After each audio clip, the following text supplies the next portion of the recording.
Bonjour et bienvenue. Aujourd'hui, on va s'attaquer à un sujet assez intense, je trouve. On va plonger dans les textes du psychanalyste Jorma Tahaka. Bonjour. On va essayer de comprendre quelque chose de vertigineux. Comment un traumatisme peut littéralement faire voler en éclats notre sentiment d'être une seule et même personne. C'est exactement ça. Et ce qui est vraiment puissant avec cette approche, c'est qu'elle ne concerne pas que des cas cliniques extrêmes, loin de là. Ah bon? En fait, on parle de dynamique interne que beaucoup de gens peuvent reconnaître chez eux, mais de manière plus atténuée. D'accord. L'idée centrale, elle est à la fois simple et radicale. Un traumatisme, c'est pas juste un mauvais souvenir, c'est une force active qui peut nous fracturer en plusieurs états qui, souvent, ne communiquent pas entre eux. Le mot fracture est fort. Alors, essayons de décortiquer ça. Si on imagine la personnalité comme une sorte d'équipe forcée de cohabiter après un choc. Qui sont les membres de cette équipe? C'est une très bonne image. En gros, les textes identifient trois grands acteurs sur cette scène intérieure. D'accord. D'abord, il y a ce que Taka appelle le moi développemental. Le moi développemental. Oui, c'est la partie de la personnalité qui correspond à notre âge, celle qui aspire à une vie d'adulte qui fonctionne. La partie compétente qui va au travail, qui paye ses factures. Voilà, la partie rationnelle. Mais elle peut être très facilement mise de côté par les autres. J'imagine qu'elle n'est pas seule alors. Non, loin de là. À côté, il y a le moi victime. C'est un état qui est comme bloqué dans le passé. Ah, Il cherche sans cesse et de manière inconsciente à obtenir ce qui lui a manqué dans l'enfance, à être dédommagé pour tout ce qu'il a subi. une quête de réparation sans fin en quelque sorte. Et le troisième? Le troisième, c'est le moi dominateur. D'accord. Lui, il naît de l'identification à l'agresseur, ou en tout cas à la source du traumatisme. Attendez, ça veut dire que ces trois personnages peuvent prendre le contrôle à tour de rôle. C'est le cœur du problème, exactement. Un de ces états non intégrés peut dominer la conscience et éjecter temporellement le moi développemental. Et la personne agit alors complètement depuis la perspective de cet état-là. Oui, et souvent sans même comprendre pourquoi. Après coup, elle peut avoir l'impression que ce n'était pas vraiment elle qui agissait. C'est terrifiant. Ce moi victime, en particulier, ça semble être une force à la fois fascinante et terriblement destructrice. Quelles sont ses caractéristiques? Elles sont très précises. D'abord, pour lui, les responsabilités de la vie d'adulte sont vécues comme une injustice. Le travail, les engagements, c'est un fardeau. D'accord. Ensuite, il manipule les autres. Il est passé maître dans l'art de susciter la pitié, la culpabilité. Pour obtenir des bénéfices sans rien donner en retour. C'est ça. Et il ressent une envie très destructrice envers les gens qui semblent bien s'en sortir, profiter de la vie. Il n'y a donc jamais de vraie reconnaissance. Jamais. Parce qu'aucune compensation n'est jamais suffisante. C'est un puits sans fond. Mais le pire, c'est qu'il sabote les progrès de la personne elle-même. C'est-à-dire? Si le moi développemental commence une formation, trouve un bon emploi, une relation saine, le moi victime va tout faire pour détruire ça.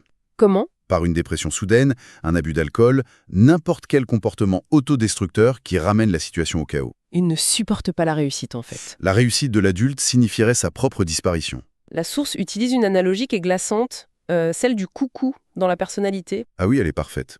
Le coucou pond son œuf dans le nid d'un autre oiseau. Et son oisillon, une fois né, pousse les autres hors du nid pour être le seul nourri. C'est exactement le mécanisme. Plus on nourrit le moi victime avec de la pitié et de l'attention, plus il prend de place jusqu'à évincer le moi développemental. Donc soutenir cette partie victime, c'est contre-productif. C'est le piège. Le soutien doit aller au moi développemental. C'est lui qui est reconnaissant et qui veut grandir. Le moi victime est un ennemi de cette croissance. Il y a un exemple concret qui est mentionné dans les textes sur les émeutes de Londres en 2011. Oui, celui d'un travailleur social, un homme parfaitement intégré, qui participe au pillage. Il se rend ensuite à la police en disant qu'il ne comprend pas ce qui l'a envahi. C'est une illustration parfaite de ce basculement soudain. Tout à fait. Son moi développemental, responsable adulte, a été complètement éclipsé par la cupidité destructrice de ce moi victime qui se dit « c'est mon tour de prendre ». D'accord. Donc, d'un côté, on a ce moi victime qui se sent inférieur, lésé. Mais qu'en est-il du moi dominateur? C'est le revers de la médaille. C'est exactement le revers de la médaille.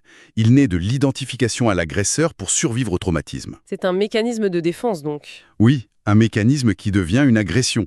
Cet état du moi, lui, se sent supérieur et tout-puissant. Et il fait quoi de tous les sentiments d'infériorité du moi victime? Il les projette sur les autres. Ce sont les autres qui deviennent méprisables, mauvais, faibles.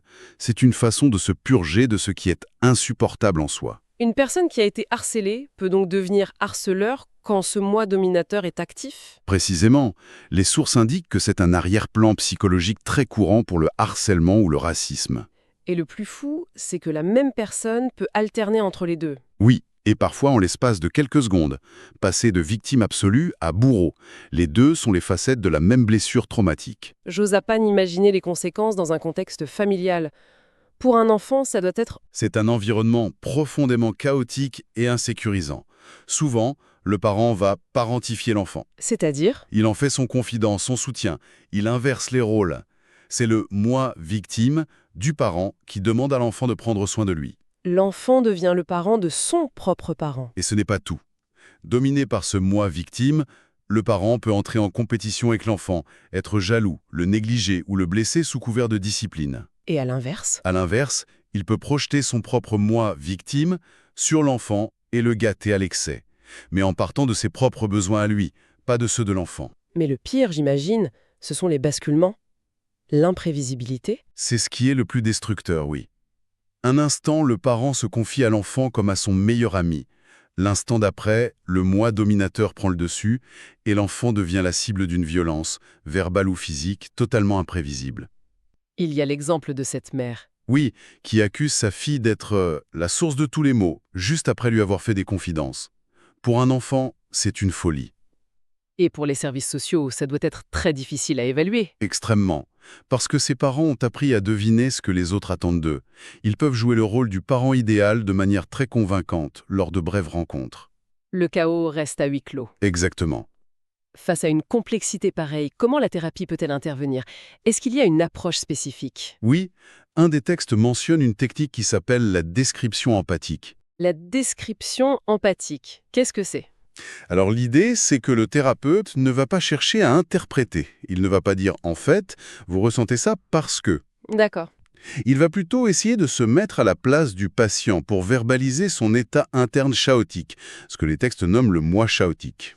Donc il s'agit de mettre des mots sur le chaos, d'agir comme un miroir. C'est ça. Le but est d'aider la personne à reconnaître et à organiser ses propres sentiments, ses sensations. Le thérapeute pourrait dire quelque chose comme « c'est comme s'il y avait une partie de vous qui est terrifiée et en même temps une autre qui bout de rage, et les deux sont là en même temps ». Et ça renforce la capacité d'observation du moi développemental. Exactement. On lui donne les outils pour mieux comprendre et, à terme, gérer ses autres états internes, sans être constamment submergé. Pour qu'il puisse reprendre le volant finalement. Pour qu'il puisse au moins être conscient de qui est au volant. Alors, pour résumer un peu tout ça, ce qu'on retient de ces textes, c'est que le traumatisme n'est pas juste un mauvais souvenir. Non, c'est une force qui réorganise activement la personnalité. Et qui crée un conflit interne entre une partie qui veut avancer, une autre qui reste bloquée dans le passé et une troisième qui imite l'agression subie. Oui, et je trouve que ce qui est fascinant ici, c'est que ce cadre théorique offre un langage pour décrire des expériences qui peuvent sembler indicibles, confuses. Ça permet de dépasser les simples étiquettes. Tout à fait. On analyse les dynamiques fonctionnelles à l'intérieur d'une personne plutôt que de juste la cataloguer. Et ça laisse avec une dernière pensée, une question à méditer peut-être. Je vous écoute. Les sources soulignent que des versions atténuées de ces états du moi existent chez la plupart des gens. Ça invite à une réflexion, hein. Dans les moments de stress ou de conflit, quelles facettes de notre personnalité prennent les commandes? C'est une excellente question. Est-ce qu'on agit depuis un lieu de responsabilité adulte, depuis nos griefs passés, ou depuis un besoin de dominer pour se sentir en sécurité? Et surtout, a-t-on conscience de ces glissements internes?